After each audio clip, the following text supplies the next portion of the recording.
Good morning, everybody. I wasn't here last night because I actually, even though I work here, I live in Maryland. So last night I was contemplating, should I fly with the flight being delayed all the time, or should I drive? Instead, I opted for driving. But I will be here today and tomorrow morning, and hopefully in a slightly better state than right now, so we can talk about other things later. But for now, I'm going to talk to you about this paper I've been working on like over a year, I think, right now, about the changing nature of recession. So short intro into the topic. As Marcia just said, this last recession started in December of 2007. It was like this big and traumatic event for a lot of people and for a lot of economists too. And I was reading, because I was writing a business cycle review every month, and for other reasons, and normally I read newspapers all the time, and you read the newspapers and The Economist and Wall Street Journal and other places, and people were all saying, oh, this is, you know, the worst recession since Great Depression, the deepest fall in output, or the deepest, or the longest unemployment, or the first ever case when we saw house prices decrease that much nationwide. There were all these deepest, first ever, longest, worst, and things like that. And of course, I was digging through all the data to see whether that's actually the case. In most cases, it was. This is the first ever time house prices, since the Great Depression, house prices went down nationwide, and it's the longest duration of unemployment, again, since the Great Depression. So people, when they were talking about all this, started using the phrase that I started to dislike, but I'm gonna use it anyway. The new normal. Is this how things gonna be now? So let's just go through some of the things that were bad about this recession, or at least notable. It was fairly deep. From the peak of the business cycle, which is the beginning of the recession, to the lowest point of how far output fell, it fell 4.3%. Employment fell also a lot, depending on how you want to measure it. Unemployment rate went up from 5% that was in the beginning of the recession to 10%, which that was much later, not at the end of the recession, but even later than that. The other way to measure what happened to employment is look at payroll jobs, the payroll report from BLS. And at the lowest point, that was 6.3% below what we had at the peak. The probably not more striking, but more prolonged and more discussed feature of this recession was how slow we're coming out of it. Because deep recessions happened before. I mean, this is deeper than others, but it's not unusual for the recession to sharply reduce output and unemployment. What will happen here is we had what people call jobless recovery. I'll explain what that means. Recession ends June 2009. After that, output starts going up. But employment does not start going up at that point, or the next month, or the months after, or 6 months after. Employment keeps falling. It only starts going up in March of 2010. That's 9 months later. So you have a period where output is already going up, recession is over, we're in a recovery by every official measure, or many unofficial measures too. But employment is not rising. Not only that, it's falling. That's what you call a jobless recovery. And of course, because of that, it takes a lot longer for employment to recover to its pre-recession state. Because output reached its pre-recession level, the peak that it had before recession, by the end of 2011.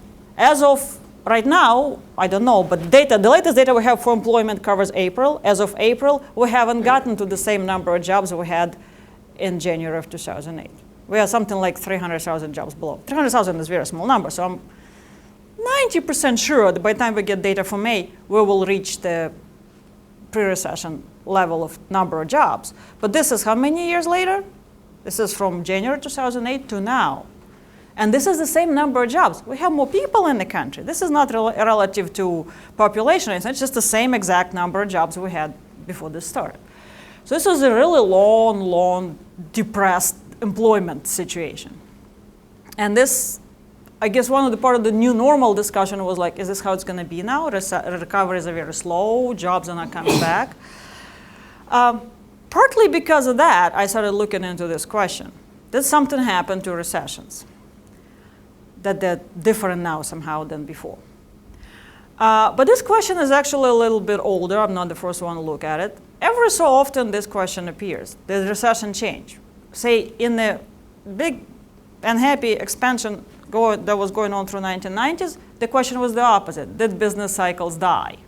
Are we not going to have any recessions anymore? That expansion was 10 years long exactly, from March of 91 to March of 2001. And people were wondering, oh, this is a new era, only they meant the other new normal, the good new normal, where there's not going to be a recession anymore.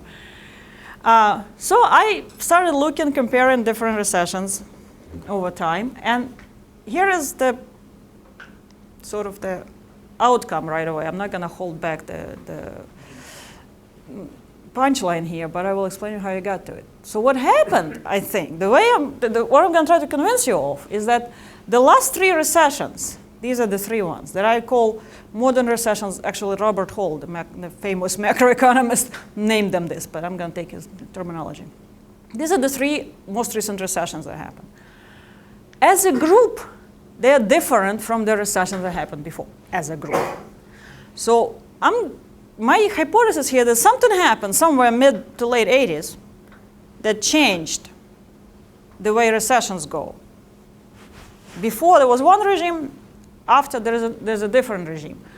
I will show you some data. I have something like 20 charts in my paper. You're only going to see 3. There's not going to be 20 in here to tell you what I mean as far as data. But here's what I find in data. The one thing that happened is these 3 recessions are all followed by jobless recoveries, in the sense that I just described, when output goes up but employment doesn't for a while. This used to not to happen. In recessions prior to this didn't have this feature. Also, the modern recessions have a larger loss of employment relative to loss of output. Here's what I mean by relative. If recession is deep, like this past recession was really deep, we lost a lot of output, you would expect to lose a lot of employment. You employ people to produce stuff. If you cut production very much, there'll be people out of work. So it's not the depth of employment loss by itself that's a problem. But it's sort of the relative of how much output you lose versus how much employment you lose that I'm going to look at. Because there were deep recessions before. 1981 was a bad one. 73 was a bad one. And we lost a lot of employment too. But it was a little bit more in line with how much output you lose. What happens nowadays is that you lose some output, but you lose a lot more employment. It was especially strikingly visible in these two. I'll show you the picture. Because in them, output didn't go down much. They were mild. As far as output goes, they were mild. They were not a serious recession. And also what happens in the modern recessions is they don't happen quite as often. We don't have one every 5 years or so. And I'm going to first of all show you the data to convince you that these things are in fact happening, these 3 things that I'm mentioning here. And then lay out my explanation for why I think this change in the way recessions go has happened. What is driving it? And the reason why I want to tell you what's driving it is because if the thing that's driving it is a long-term process, is not just a temporary event, then it means that we're in this regime for a while. It means the next recession that's going to happen is going to be like these ones.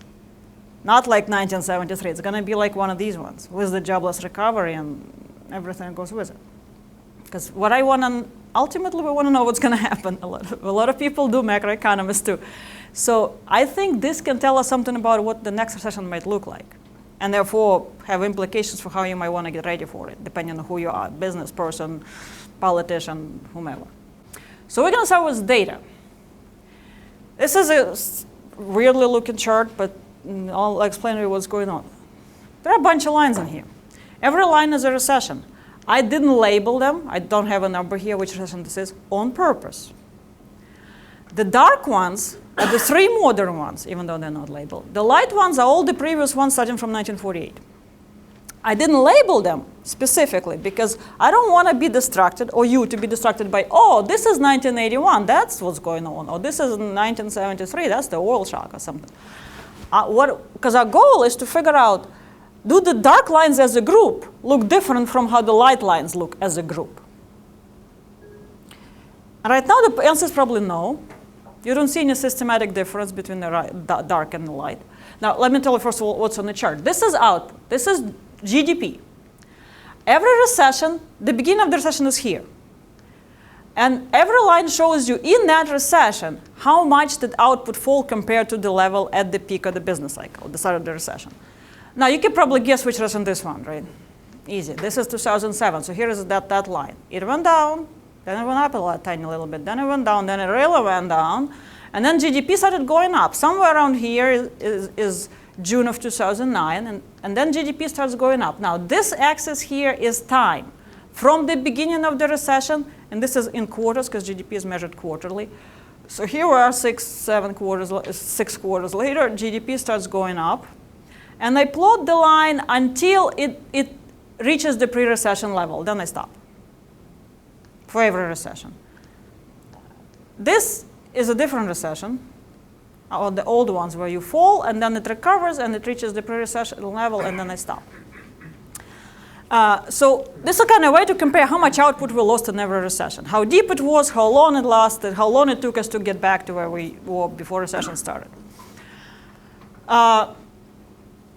Actually, Robert Hall, who started this modern recession discussion a while back, he wrote his paper in early 2007. He didn't have this chart, but if he did, this line wouldn't be here. And then you can make a conclusion that, oh, well, the modern recessions are not as deep. Well, one more disclaimer here. This guy, why is it going up? That's 2001 recession. Output didn't actually fall. And in that case, unplot the line until the official end of a recession. You know, the bottom of the cycle, because there is no other way to cut this. So if you don't have this guy, if this is early 2007, you don't have this line, you look at this and you go, oh yeah, modern recessions seem to be less severe as far as how much output disappears. We can't say that anymore, because here we are. It is more severe. Actually, one interesting point is it is very deep, but not much deeper than this guy. And that guy, I believe, is 1957, if I'm right. So it's, I mean, this is 4.3%, this is 3.7%. It's not a huge, huge difference. Although in this deep recession, you went down here and then you just shoot it back up in 2 quarters. I mean, you were done in under a year with the whole deal, not like we have right now. All right, so conclusion from this chart, no real relationship. I can't tell you that new recessions are somehow worse, longer, shorter, better, deeper, less deep than old ones. It just seems like a little bit of a mess. So I'm going to show you the next one, employment. Same idea for the chart. This is payroll employment from BLS. We start from the peak of the business cycle, beginning of a recession, see how far we go in losing employment, and you plot this until we surpass the pre-recession level. These numbers are now months, not quarters, because the data is monthly. Of course, once again, you know which guy this is, and it doesn't quite cross the line over there. This is the last data point I have. It's a tiny bit below the line. We haven't gotten to pre-recession level yet. And these are the other 2 recessions of the modern variety, and those are the older ones. First point is there was a time when we lost more employment than we did now, at the bottom. This is actually 1948. Now, if you look at this right now, dark lines as a group versus light lines as a group, there is some relationship. It takes longer. The dark lines take longer to go back up here than all the previous ones. I mean, it takes longer to recover. Recovery in employment is slower. It's not, you know, this is the deep one. We fell down all the way over here, and then we went back up and we were done. I mean, it's like you fall deeply, you rise very fast afterwards. Here you fall deeply and you slowly creep up. Same here, you fall and then you slowly go up. So recovery in employment is slow, and there is a jobless recovery in the sense that output starts increasing way before employment starts increasing. You can't see it now, but I will show you in the next one. Now what you see is when the line turns red, that's when the recession is over and output is rising. Look at some of the old ones. Pick any one. This deep one. You fall, employment falls, output keeps falling, employment goes up. Over here the line turns red, output is going up and employment is going up and you recover. Pick another one. This is 1981, I believe. You fall to the bottom. I'm trying this line over here. This line. It falls to the bottom, output is falling. Here you're at the bottom, the line turns red. It means output starts rising, and immediately employment starts rising too. So output and employment go together. whether the recession is deep or it's not deep, whichever. Output and employment falls, and about at the time when output starts rising, employment starts rising. There is no jobless recovery. Here is 91. Here you are, you've fallen over here. Output and employment have fallen up to this point, 8-9 months into a recession. Then output starts rising, and employment is completely horizontal for another year. And then it starts slowly moving up. That's a jobless recovery. Here is 2001. You fall for about 8 months. Output falls, employment falls. Then output starts rising. Employment continues falling for like more than a year, like a year and a half, all the way over here. This is 28 months after March of 2001. This is now 2004. Awesome. And then employment starts slowly rising. And here is the last recession. Here you are, you've fallen. Here is your June 2009, where when output starts rising. Employment keeps falling for another several months. This is less than a year. And then it super slowly moves up. We are 76 months after the recession started. We're not there yet. And one more time, a reminder, this is just the number of jobs, not proportional to population, not proportional to labor force, no, none of that. Just exactly the same number of millions of people being employed. This being so many years later, we have more millions of people in this country than we had in 2008. So in some ways, this kind of chart even underestimates how bad this is, because all I'm measuring is us going back to exactly the same level where we started from, not the same trajectory, because if the recession hadn't happened, things would be growing. We would have a higher output and a higher employment, ideally, than this point. So I'm only telling you how long it takes to get to the starting point, not how long it takes to get to where you would have been had there been no recession. The reason I'm not trying the second question, ideally I would love to, because I don't know where we would have been had there been no recession. I would have to project this from some model and estimates and so on, and I don't want to do this. I want to do pure data. So what this chart tells me is jobless recovery started happening. Employment started being really recovering very slowly. Now, what it also tells me, well, let's compare these two charts. No serious difference that I could tell for sure between all the new recessions as far as how output behaves, but an obvious difference as far as how employment behaves. So what I'm seeing as a macroeconomist, that the link between employment and output, there is a link, should be, and we know it exists, became different. Something that there is a sort of an obvious connection between how much you produce and the people you employ. And obviously something is changing, because in the past, when you lose a lot of output, you lose jobs in one way, and nowadays you lose output a little, and you lose jobs somehow differently. This link between what happens to output and what happens to employment is morphing. And I was trying to, my idea was to somehow summarize what this link is like. And it's a little heavy on numbers, so I'm going to try to do this as painlessly as possible. So what I'm saying is the new feature of the modern recession is not that there are small output fluctuations or bigger employment falls. It's just that the relationship between the fallen employment and fallen output is different than it used to be. So modern recessions could be bad, severe, or not so severe in terms of how much output we lose, but they all have a larger loss of employment given the loss of output. Like per unit of GDP that you're losing more jobs.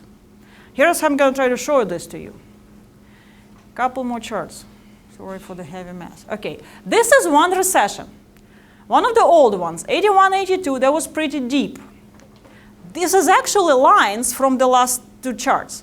This line is the line about employment.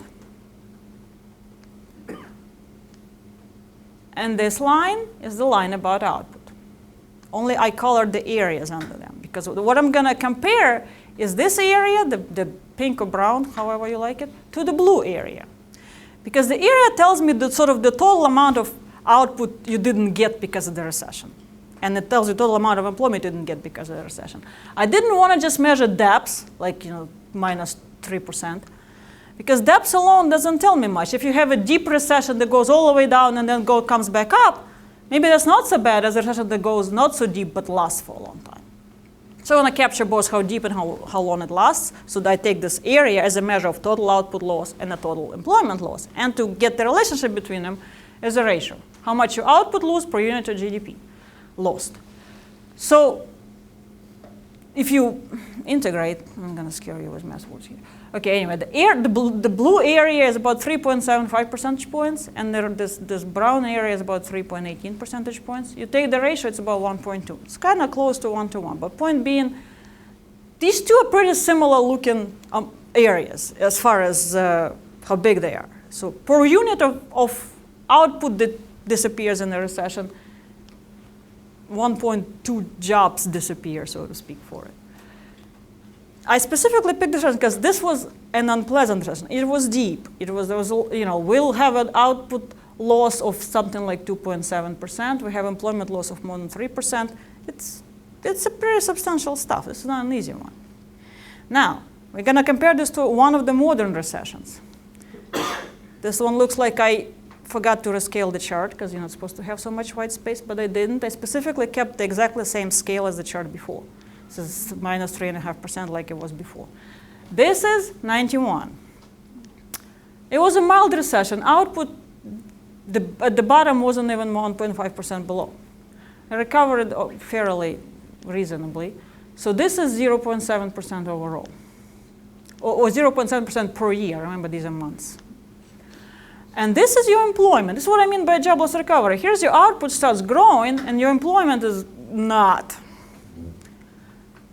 And so how much employment you lost for how much output you lost, the ratio is over 3. Now, I did this exercise for every recession. I'm not going to show you 24 charts that look like that. I'm going to show you a table that only has these numbers over here, this ratio.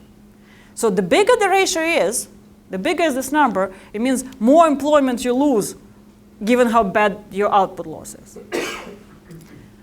These are all recessions since 1948. The modern ones are black. Here they are. Now, there are two guys up here with a negative number. Those are the two recessions where output didn't fall overall. So you have output is positive number and employment is negative. I put them on top because they're like really bad for employment. If you're not losing output overall, but your employment crashes, something really bad must be going on as far as labor market is concerned. 2001 was one of those. 91, what we just saw, 3.4. The most recent recession, I can't tell you exactly the number because I need one more data point for employment, but the number is going to be bigger than this since employment there's going to be an increase in the number of employment. There's lots of numbers in here, but here's what I want you to see. If you're a macroeconomist, this is a fairly obvious distinction here. There are two groups of recessions here. Everybody with a number more than 3, and everybody with a much smaller number, less than 2. Meaning, this line over here that I put is a real distinction. We're not talking about difference between a ratio of 2.8 and 3. No, this is a large difference. We have about 3 times loss of employment compared to output versus much smaller one, less than 2. Now, of course, there are some of the older recessions that are also in this serious loss of employment group. So here is how I interpret this table. So it summarizes the relationship between how much employment and output you lose in the recession by this ratio. And there are essentially 2 kinds of recessions. So what we had before, all the recessions that are white, they came from both kinds. Some of them were these easier kinds, and some of these were more complicated kind on top here. But then something happened that now, for the last 30 years or so, we're only getting this first kind of recession. We don't get in this easy version down here. I'm going to name them so that we can discuss this a little, explain what's going on. My hypothesis is going to be there are 2 kinds of recession in general in the world. I'm going to call them a simple and a structural one. So the next about 15 minutes, I'm going to explain the difference. But basically, the hypothesis is that before mid to late 80s, we had the mix of both simple recessions and structural recessions every so often. Afterwards, something magic happened, and the simple recession stopped happening. We only get the structural ones. The structural recessions are this kind that has a lot of loss of employment per output, and I explain why. And the simple recessions are a little bit easier. For this reason, because we lost simple recessions, recessions don't happen as often anymore. This is the last data point I want to show you. Modern recessions are less frequent. The way I measure this is by the length of the expansion that preceded the recession. It's kind of distance from the last recession. The longest ever was 10 years long, from March of 91 to March of 2001. The next longest ever happened ended at the end of 1969. So long expansions happened before too. But they start happening as a rule. And then there is 92 months and 73 months. So we have 3 recessions in a row that all lost expansions before them were more than 6 years long. And after them, this is in a row. This expansion that happened, that was long in 1969, there was a short expansion before, short expansion after. It was just favorable conditions happening in the 60s. I wasn't around, but people who weren't around in the 60s will tell you it was probably good. So that expansion was long. It so happened, situation sort of got that way that it happened. But it was an exception to the rule. Now this is a rule, and we're already 5 years into this expansion. It's going to, in June, we're going to be 5 years into this expansion. I'm fairly confident we're not going to have a recession between now and June. I mean, you never know, but I'm 90% sure that's not going to happen. So we have these 3 data observations I told you before. Recessions are less frequent. Jobless recoveries happen after them, as a rule now. And there is a heavier loss of employment for however much output you lose. So what's going on? All right. So let me tell you about the simple and structural recessions. The difference, the way I'm going to classify recession into simple and structural, is what makes them happen. Recession is basically a fall in output that happens because there is a fall in demand. People are buying less stuff for whatever reason. And therefore, companies cut back on production, cut back on employment, then somehow things get resolved and we go back up. A simple recession would be when this fall in demand happens for some temporary transitory reason. I don't know, the recession in our trading partners' countries and our exports fall. That would be a reason. U.S. exports fall, U.S. exporters cut production, spillover effect, so on. Some people lose jobs, they will lose some employment. And then whatever problem was happening with the exports goes away and everything goes back up. That's a simple recession. The important thing about a simple recession is that when the shock that caused it goes away, the economy goes back to the way things were before, literally. Not that we're making the same amount of things. We're making the same things. Same cars, same refrigerators, same washing machines, same shoes, same financial services, whatever. Meaning we literally go back to the way things were before. A structural recession is a recession that happens because some change needs to occur in the structure of the economy. It could be because of technological changes that are required, or because some accumulated imbalances happen. We're overinvested in housing, let's say. We need to stop doing that.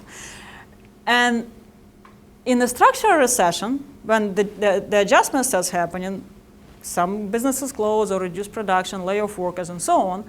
But the recovery is going to start when the adjustment starts happening. And once you recover, you're not going to be doing the same thing as before. You're going to be producing the same volume or same value of output, but it's going to be different output. A recovery from 2007 recession does not look like let's go have a housing bubble again. That's not the way the recovery is supposed to look. You move people from doing the things they were doing to doing something else. Well, nobody centrally moves them, but people sort of reallocate that way. So the key in this, that the recessions are going to look different because of what's going on. In the simple recession, you're just sort of waiting out the adverse shock, waiting to go back do this whatever you were doing before. In the structural recession, waiting to do whatever you were doing before is not a good option. You could try, but it's not advisable. Because most likely economy is not going to go back to the previous structure. Output is still going to increase, but we're not going to be producing the same stuff. All right. In the interest of time, I'm going to try to skip some of this because I mostly explained this. So in the simple recessions, actually, simple recessions could be heavy, bad, or they could be mild. 1981, the one that I showed you the first chart of, was the two big areas. It's a simple recession. It was deep. It was painful. It was caused by to a large degree by monetary policy. The Fed increased interest rates to 19% and change because they were trying to reduce inflation. And what happens in that kind of state is the only change that needs to happen is not a change in production or change in products you make or change in allocation. All you need to figure out is inflation is going to be lower, so we need to mark all prices accordingly. Wages, contracts, deliveries, all that. It's hard. People don't like doing that. So in order to realize this really needs to be happening, recession happens. Some other time I can tell you exact mechanism by which contractionary monetary policy causes this to happen. But essentially, once the adjustment, because this is not an adjustment of production, this is not an adjustment of any physical thing, it's an adjustment of your expectations of future prices. Once that happens, recovery happens very fast. And we go back to doing the same thing as before, only has a different numerical price now because inflation is not going to be so high. In the recovery from that recession, there was 1 month where the economy added 1 million jobs. I kid you not, 1 million jobs. And there were multiple months where we added 500,000, 600,000 jobs a month while we're recovering from this thing. As you know, right now, if we add 250, it's like a big, serious, good news. Now, this is 1982. Labor force is way smaller than it is now, and the population is way smaller than it is now. This is what I mean, a rapid recovery. From simple recessions, once this thing that was causing it goes away, recovery goes very fast because all you need to do is go back to doing whatever you were doing a year ago. Structural recession is a different thing. Because in the structural recession, something needs to change. You have to go do something other than what you were doing before. Meaning, businesses have to change what they produce or how. People have to change what they do, which jobs they do, where they do them, and so on. This change takes time. It takes even more time for human beings than it does for businesses. This is why employment recovers slower than does production. I'll explain this in a minute. Well, I didn't put 2007 example in here because that was too fresh. I'll put 2001 example because it's not a bad recession as far as our fallen output. 2001 recession started in March of 2001, basically on the heels of the bursting of the technology.com bubble. If you remember, many of you probably know this data pretty well. All through the 90s, computers, internet, boom, recessions are never going to happen again. Golden age is here, whole deal. NASDAQ increased vertically for a while. If you look at the chart, especially if you don't make it logarithmic, it's vertical. And it should be pretty obvious that this cannot go on forever, and eventually it stops. And NASDAQ collapses. Now, a collapse of a bubble like NASDAQ or a housing bubble is an evidence that there was a structural misallocation. A bubble is a definition of a structural misallocation. You put too much resources into one sector, one section of the economy. Too much money into housing, too much money into .com, whatever. Too rosy expectations about profits are going to rise forever to stratospheric levels. So that's a structural misallocation that needs to be fixed, corrected. And it will correct itself sooner or later. So this is what's going on in 2001. So what happened is the investment in computer and tech-related stuff collapsed. It's gotten smaller because it was rising, especially in the late 90s, hugely. And then gotten smaller. Companies stopped buying the new computers for every one and then building every 3 months like they were doing until then. And hiring, the new web designer every 3 months or something else. So it slowed down. Output didn't actually fall. I mean, this is not a huge sector of the economy. It's not like it's a depression in the entire manufacturing. It's computer sector. It's sizable, but not something that will bring the country down. So output sort of slowed down and it was kind of not growing. But what happened was employment. It's hard to have a data exactly employment in high-tech industry, but you can look at things like employment in computer systems design and so on. it reduced, and it stayed low. Because what happens is all these companies that were spreading up like mushrooms in Silicon Valley and other places stopped spreading up like mushrooms. They were still appearing, but not that fast. And so they weren't hiring people as fast. And the people who were either already doing this or planning on doing this had to find something else to do. Now, they were very smart people most of the time, so I'm sure they found something else to do. But the thing is, it takes time for a human being to figure out, oh, oops, plan A is not there. All right, so what's the plan B? And how do I find out what else can I do? What jobs are somewhere? Do I need some training? Do I need to move? What's going on? It's very human to take time to do it. It's actually very human to take time to even realize the plan A is not there anymore. A lot of people in the last recession in 2007, people who were, well, I was making money as a real estate broker for 15 years. How come I can't do it anymore? Explaining to the person that for 15 years things were abnormal is very hard, and actually there isn't anybody to explain this anyway. So human beings change slower. It's easier to change businesses because actually, well, it's not easier. It's faster for businesses to change because if they don't change, they don't stay around.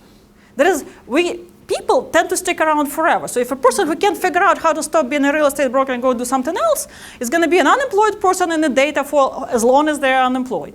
Or they will drop out of the labor force, but they will still be there. We measure people as long as they're there.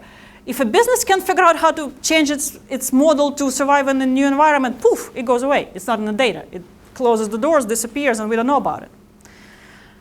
And whomever can figure out how to operate in a new environment operates in a new environment, and output recovers faster than does employment, because humans, it's kind of, equipment you can just throw away, buy a new one, move over there, get financing for different kind of production and move on.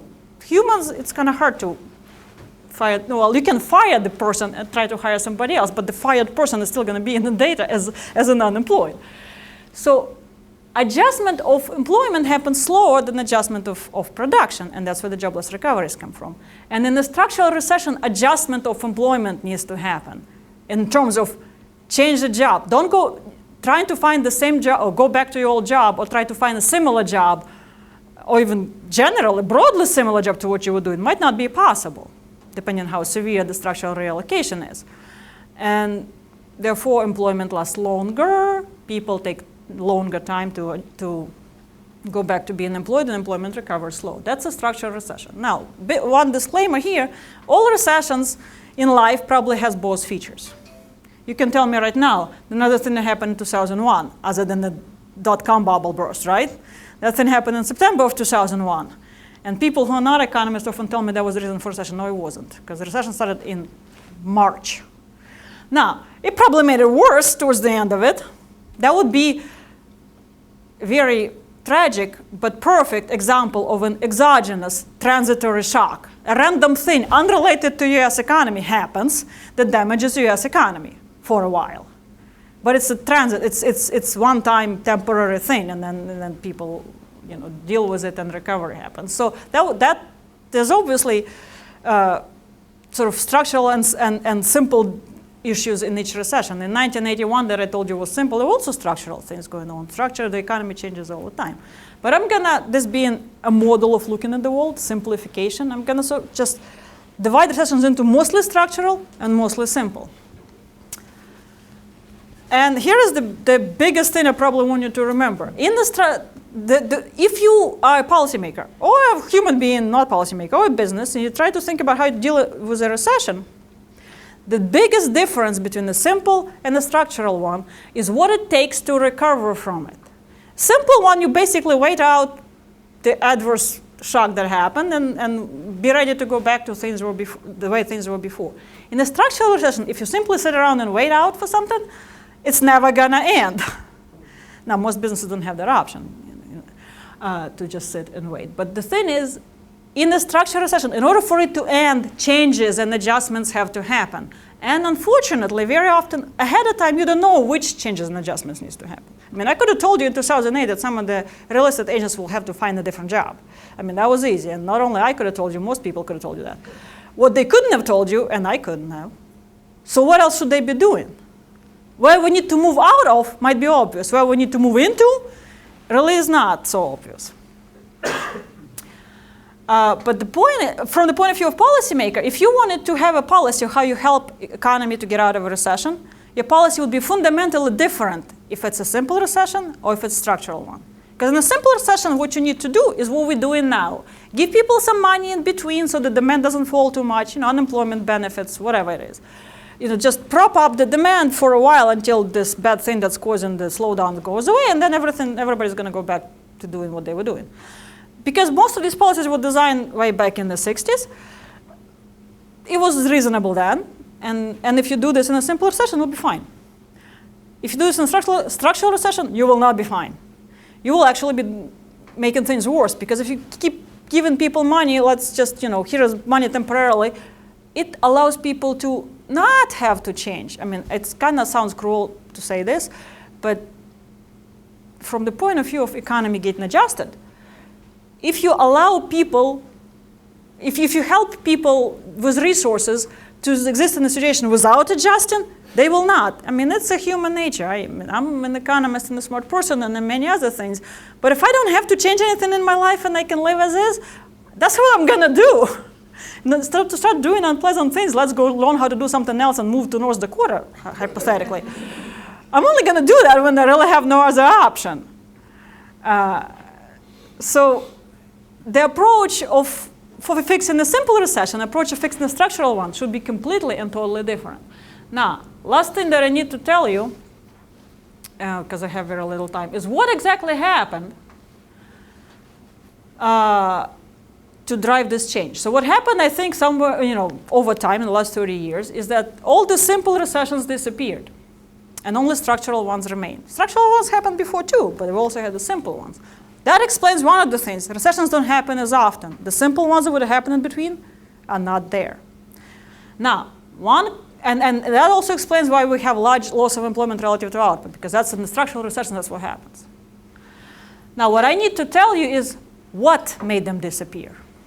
What happened? How did we get rid of the simple recessions? Well, there are sort of three, well, maybe 4 big points, but three of them, the bigger ones. One, I think, is policy. How important this is on the grand scheme of things, I don't know, but let me tell you a little bit about policy, since I'm the macroeconomist and it's cool and interesting. Ever since there was a government, they wanted to do something about the economy. Now, especially after World War II, for a number of reasons, people were sort of expecting, well, we need to fix the government should be involved in fixing the economy. In 1920, they didn't expect that. In 1960, they did. And especially now, if you read whatever people were saying around this last recession, they were like, why isn't government doing this? Why isn't there a jobs program? Why isn't Fed doing X, Y, and Z? Why isn't Treasury doing something else? Why is Congress, we had to have a stimulus bill 10 times as big or whatnot. So policymakers are expected to do something by the people who vote for them. Whether they can successfully do it is a big question, but they can do some things. And the simple recessions are fairly simple to fix. The policy tools that we have, let's get the interest rate low, let's get some government spending in, let's extend unemployment insurance, can fix the simple recessions. So that's pretty much what they were able to do. Once they figure out how to do this by about late 1970s, they started doing this sort of thing. And the simple recessions they sort of can deal with. Structural, they can't. There is nothing they can do to make it go away. So we sort of got rid of the simple ones, but we're stuck with the structural ones.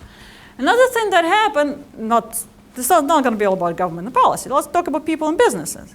Over time, we get more information about the economy. It's easy to get data now. With the computers and so on that happened about 1980s, it's easy to compute all sorts of stuff. You don't actually have to have a PhD for this. I think PhD is valuable, but you don't have to have a PhD for this. And a lot of businesses track data having to do with the industry, with the economy. I personally met once the chief economist of the IBM, whose job is to project econometrically with the forecasting regression, a worldwide demand for computer chips. Because Intel makes 90% or something like that of computer chips. I know, huge number of computer chips in the world. So they don't care about U.S. economy, North Dakota, California, China, Antarctica. All they want to know is how many computer chips does the planet gonna need, because that's what's important for their business. But the point is, there's a bunch of economists doing statistical regressions to figure that out. Not every company has this, but with much better information available, better computational technologies, businesses, keep an eye on this for survival. They also can manage their inventory very well, just-in-time inventory and all those things, manage their production very well, adjust it as needs arise. So the things they used to drive simple recessions back in the day, decades ago, like inventory cycles, oh, oops, I have too much inventory, let's slow down the production, that kind of inventory cycle. Doesn't happen so much anymore because we manage inventories and production pace much better now. So that reduces the simple recessions. Two other things I'm going to mention very briefly. Reduced share of manufacturing employment. Manufacturing employment now is about 9% of all employment. It used to be 30 and more. Manufacturing sectors are very cyclically sensitive. Shock happens, simple recession, they go oops, people stop buying stuff, and then they recover very fast. This used to have a lot of effect on employment because a lot of people were employed doing this. Not the case anymore. Not a lot of people are employed doing this. We still produce stuff, but with much fewer people. So a simple recession wouldn't touch employment much because it's a very small fraction of people involved in this, or much smaller than it used to be. And the globalization increases the likelihood of a structure, of something that requires for you to have a structural adjustment, because now once US economy is connected to the rest of the world, which were much less connected 40 years ago, whatever happens in China, Brazil, some other place is going to affect the demand for your goods, your production technologies, and so on. So you need to, these shocks can be coming from other places to you that you would need to adjust. Now, I had more slides, but I'm going to stop. But the biggest point here is these four things that made simple recessions go away are here to stay for a while. So the next recession that's going to happen is more likely to be structural than simple. I can't say 100%, nothing's 100% in my science, in economics. But future recessions will be structural, so plan accordingly. The next three slides were about how you plan accordingly, but I'm going to stop and let you ask questions.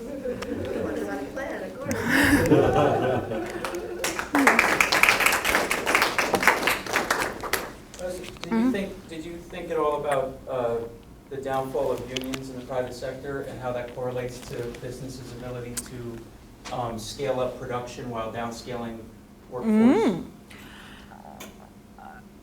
When you started asking the question, I thought the end was going to be different of the question, but that's a good question. No, yes, the answer is to the whether I thought about it, yes. The bigger answer is you pointed out one aspect of the study that I didn't have time to talk about. Of course, on top of these cycles that we're talking about, there are these big trends that happen. And one of them is reduced unionization is a trend, which probably has to do with, it's driven by a number of things, but one of the effects of this is the ease with which companies can adjust employment. Another aspect of recessions that I didn't include in here were temporary versus permanent layoffs, which also affected by the unionization. So there are these trends superimposed on this that might make some recessions worse over time and so on. Now you're saying how they can adjust production more flexibly because of this? That'd be a good I've thing. had union jobs where I've had things in a contract that was binding. And if the employer was going to change those things, they would have to bring us back to the negotiating table. And I've had jobs that were not union, where they could very abruptly change things and just tell us. Okay. You get the email from somebody in the human resources office half the country away. We looked really hard at this, and yeah, we're gonna change this for you, but it's in your best interest. So like change things like what you're expected to do. Your benefits, yes. Various things, and generally it's in the direction of we're going to put a little bit more of a squeeze on you to squeeze a little bit more out of you for us. And when you have a union, they have less, they don't have that leverage to do that immediately. And it oftentimes coincides with downsizing. You're seeing coworkers leave, you're frightened, and you're vulnerable. So I guess that would be the question.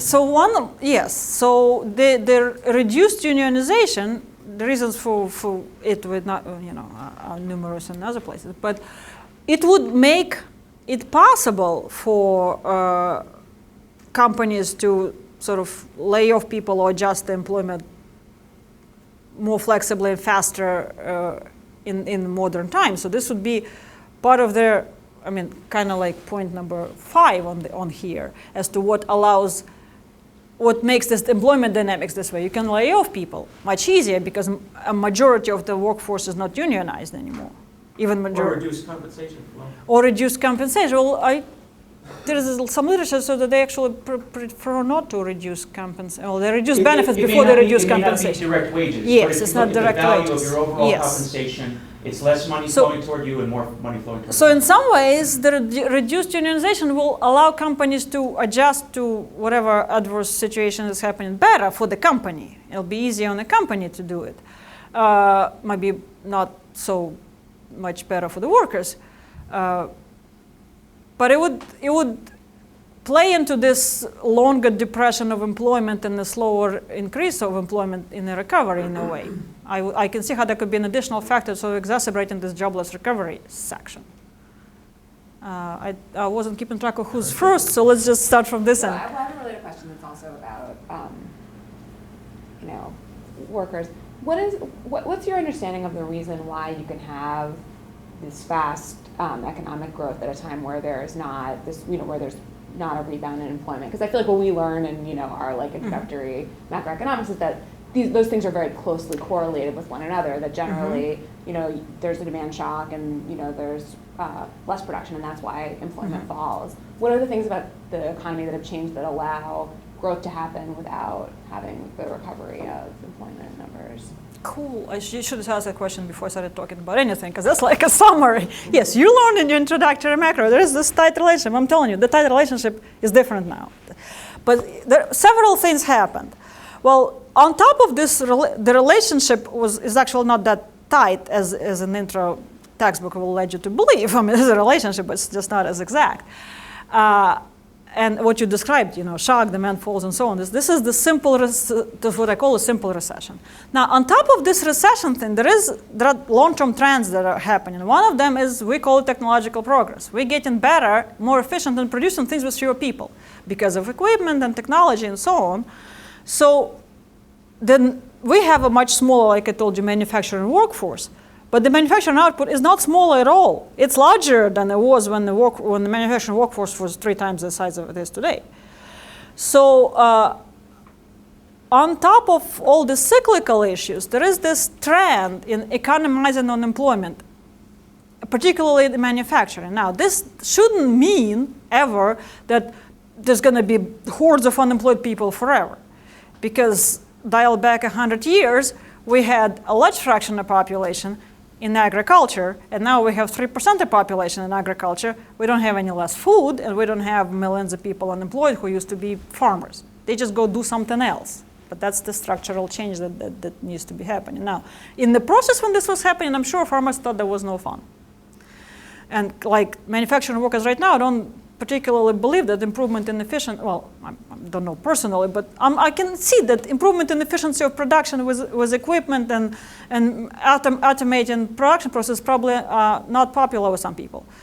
Nothing you can do about that. Why is the recession the event that leads to this massive? Well, several reasons. Well, first of all, recession, from the point of view of business, makes it clear that, okay, you need to either do this now or you're not going to be around.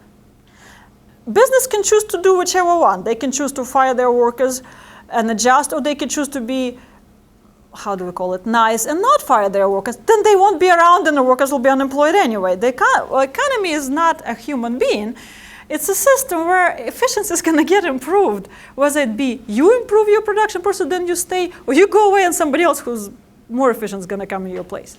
So one thing is that recession forces companies to improve efficiency. And a lot of the time that includes letting some people go. That's just how it works.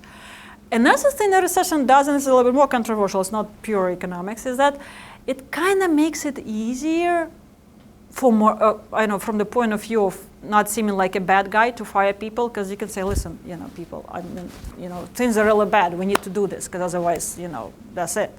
Whereas if you start laying off people when the times are good, you'd be like, what's your problem? On the other hand, it's probably worse for people, because if you're laid off when times are good, you can find some other job. When you're laid off when times are bad, that's worse. But in some sense, I can see, and I'm not into morale, there is probably research somewhere on psychology in the workplace that I don't know much about, but I have heard and sort of anecdotal evidence that it's easier for companies to say, okay, we need to get 20% of people need to go. It's easier for them to say it when things are bad because workers kind of understand, well, yeah, they're not just doing this for frivolous reasons. So in some ways, the recessions work as catalyst of speeding up this. There is this trend of improved efficiency, but in a recession, you kind of do it faster because companies need to do it and workers sort of have no choice, according to, along with your question. So you can do it. You need to, and you can. All right, yeah, go ahead. This might be beyond the scope of what you looked at here, but is this happening overseas, anywhere else in Europe, Asia, or is it strictly America? I actually haven't looked at that. It would be interesting to look at Europe. In Asia, it would be harder to do, not only because of the quality of data, but because there are many other big changes that happened in Asia around that time that had not to do with the structure of the business cycle. So it would be hard. But in Europe, I could look at that. And my guess is not so much. Their recessions were fairly jobless. The recovery was fairly jobless for a long time, from what I remember, because the way their labor market structure is completely different. Well, not completely, but extremely different from ours. When you have your unemployment benefits, they're going to last you 5 years, and they're more or less equal to 60% of your wage. The need to go back to work is profoundly reduced. But honestly, this is just from my memory, from what I know, from what data looks like that I haven't touched in more than 3 years. So to be exactly answer your questions, I would need to get some numbers together first. Why is the current recession longer than the previous ones, even though we're supposed to be more efficient and more technologically equipped? Well, it's longer. For one reason for it being longer is that the shock that triggered it was really substantial. So the fall was deep, and climbing out of a deep one, you will take a while to do it. And also because this one was structural, the reallocation needed to be extreme. There is not an official measure of how long the housing bubble lasted or when this misallocation started. But I wouldn't be at all surprised if we started messing with, if the things were sort of being weird looking in the housing and finance for, 15, 20 years maybe. So this is a big accumulated misallocation of stuff that takes a long time to resolve, and especially because it lasted for such a long time. I remember coming across newspaper articles because they would feature, some human story about this person is living in his house for 20 years. He was a mortgage broker. He was probably making a lot of money because his unemployment benefits, which are the maximum whatever state allows that he lives in, only cover 15% or something of his previous income, so it can multiply. And he's been making all this good money for 20 years, and now he has to foreclose on his house because he can't afford the mortgage. I'm thinking, it's really hard to explain to this person that the thing you were doing for 20 years, he was a mortgage loan broker, is A, not coming back, and B, you probably were paying way more than you should have been compared to what you were doing for 20 years. So be happy with what happened, and let's move on to something else. Because it will last for such a long time, it was so hard for people to adjust. Because something that happens for 10 years or 15 years in a human life, they think that's the normal thing, that's not the exception. And that's my guess is that's why adjustment was happening very. Also, financial crises tend to slow down the adjustment slow down the recovery of the recessions, and that evidence goes across countries. This is the first financial crisis we had since the Great Depression, more or less. Well, maybe savings and loan crisis too, I don't know. But it was the confluence of factors that was making it deeper and slower to grow. Another confluence of factors was this was a global recession. It happened in many countries simultaneously. This used to not be the norm. The US and the European recessions were not aligned so well, and so if US has a recession in Europe and Asia doesn't, there is an export demand that helps you grow. Not so this time. So there were a few things that got together into making it deeper and harder to climb out of. Yes, you were waiting for a long time. So you just mentioned savings and loan and sort of I'm thinking of the the work that I think Akerlof did a couple of years ago in terms of, actually more like 5 years ago, I think, in terms of post-financial crisis recessions. Mhm. Those just tended to be deeper, nastier, and also to last longer. I mean, Yes. if we are going to say that 2 of the most recent recessions that you're categorizing as modern are in fact financial, does that perhaps provide An alternative a- hypothesis? What's that? Yeah, go ahead. Yeah, well, and then the other thing is that in terms of sort of the response to this circumstance, Mhm. if we are going to say it's structural, I mean, you referenced North Dakota, which to me has sort of been the exception proves the rule, in that there are jobs there. Anyone with sort of basic construction type skills is in demand, but if you were to relocate, say a small fraction of the unemployed from California, Nevada, Arizona, they would swamp that state's total population very quickly. And so I guess I'm wondering if the idea is that, okay, it's time to move on, what would you be suggesting that people would move on to? In other words, if we are going to cut off sort of, it's, we're kicking you out of the nest. I understand your We're going to question. cut back on unemployment payments. All right. Where do those people go? Okay, Because the so- beverage curve isn't looking good. I mean, That's right.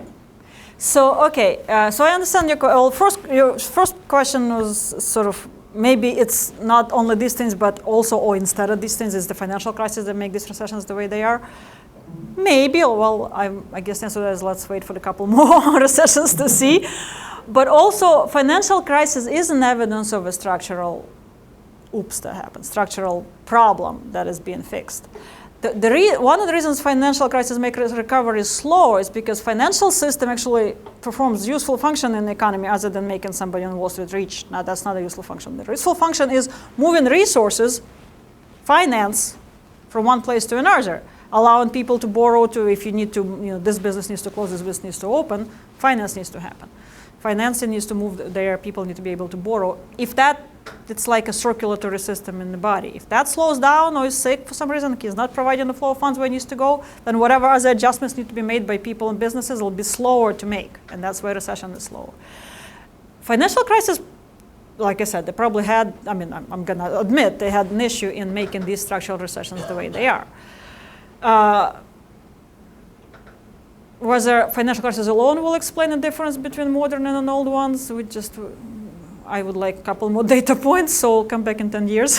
We'll talk about that. Now, what am I suggesting to do if people need to move on, adjust? That's why I didn't get to some of the slides, but let me try to get the slides to policy. What we're doing now is basically living in a world where it's kind of like recession is this thing where you temporarily stop production and everybody goes back to their old job. So you pay people unemployment benefits and other things in between, or you increase government spending and then everything goes back to normal. That's not going to happen anymore. So what do you suggest? Well, I don't have like a step-by-step list here because I'm not running for president. But what I suggest is changing the thinking. I'm to change the thinking into, okay, if you want to help people in this recession, you need to start thinking about how do I help them make a change? Because in order what they need to change what they're doing. How do I help them if I'm a policymaker? Telling them what they need to be doing instead?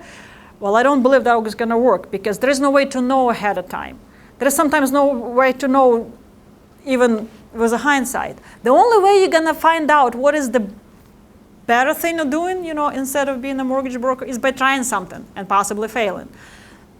I don't believe, and I can list you reasons why I don't believe that the government can centrally direct. Okay, everybody moves to North Dakota and everybody will be better off, or the next big sector is going to be solar, or the next big sector is going to be green energy, or the next big sector is going to be, pick a number.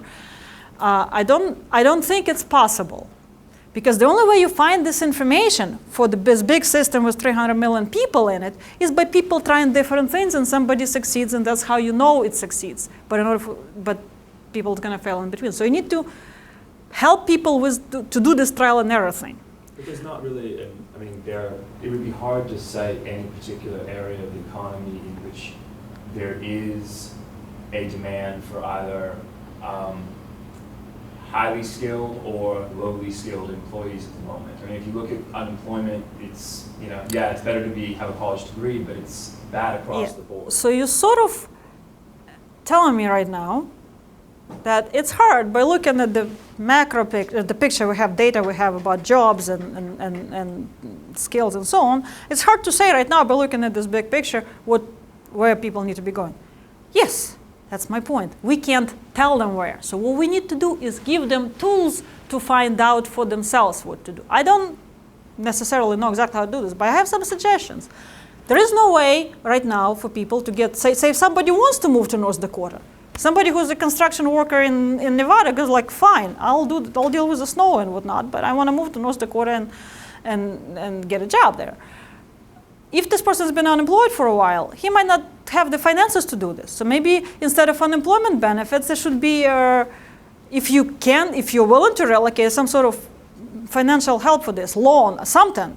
Because even relocating and paying the 2 months deposit on an apartment and whatever might be an impediment for some people. But even if we optimize this stuff, there's not. I mean. So let's say we have a system that does really efficiently get people across the country. Relocating is not the only thing. And we free people up from mortgages on houses that they're underwater in, so basically allow more labor mobility.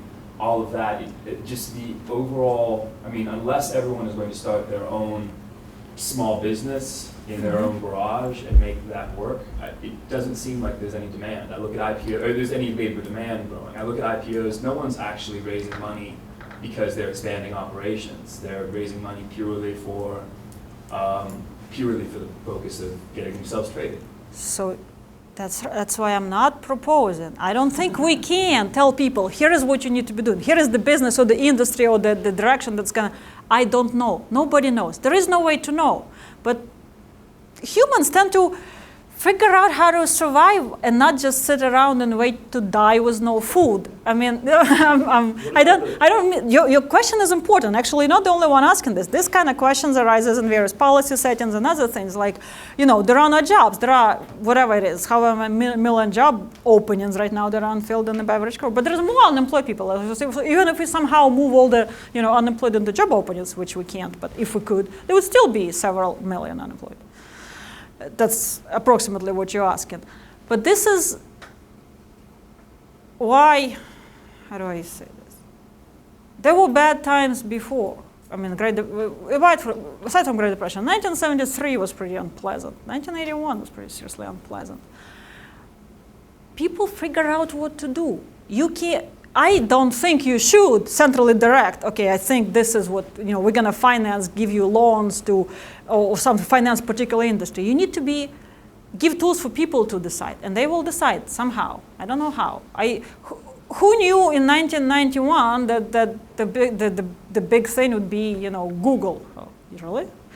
I mean, I don't believe Sergey Brin was adult. Well, I think just given that some of these solutions like worker retraining or the next Google coming around, I mean, that's only going to affect a certain segment of the population, and it's going to take a long time. Fiscal policy doesn't seem like it's going to happen. Monetary policy. Yeah, well, the top is what we are doing now, and the bottom is sort of. So do you think the drop in the labor force participation rate? I mean, that's just going to be the new norm. Like fewer people are going to be working. I don't know. Well, no, retirement is about half of this drop in labor force participation. I mean, but just age-wise, the baby boomers are moving on. I don't know. I mean, there is no way to know. The thing is, I mean, it could be, and it's not necessarily a hugely bad thing, because actually, as leisure is a valuable thing, and if people. I'm not suggesting people who drop out of labor force are just, well on the beach in California. I mean, some of their lives is probably not quite as easy. But people make choices based on, what's going on. And it's, with the options they have and the costs and benefits and so on, even if they don't do a calculation on the equation with that. For various reasons, I can understand that people are choosing, in a given situation right now, there would be people for whom out of the labor force will be more beneficial than in. Not to say that it will be necessarily very pleasant by itself. If the situation changes in the economy where opportunities increase, they might come back in. Will it change? How fast and when? You know, if I knew that, I'd retire much faster out of the labor force with a lot of money. Immigration controls and zero population growth, and early retirement, and We're taking this offline. We factored in a little overrun. There's coffee over there, cookies, there's bathrooms. Please reconvene in 15 minutes. Polina will be here. If you want to just stay here for 15 minutes, fine, but Job will be on at 11. So thanks. All right, thank you.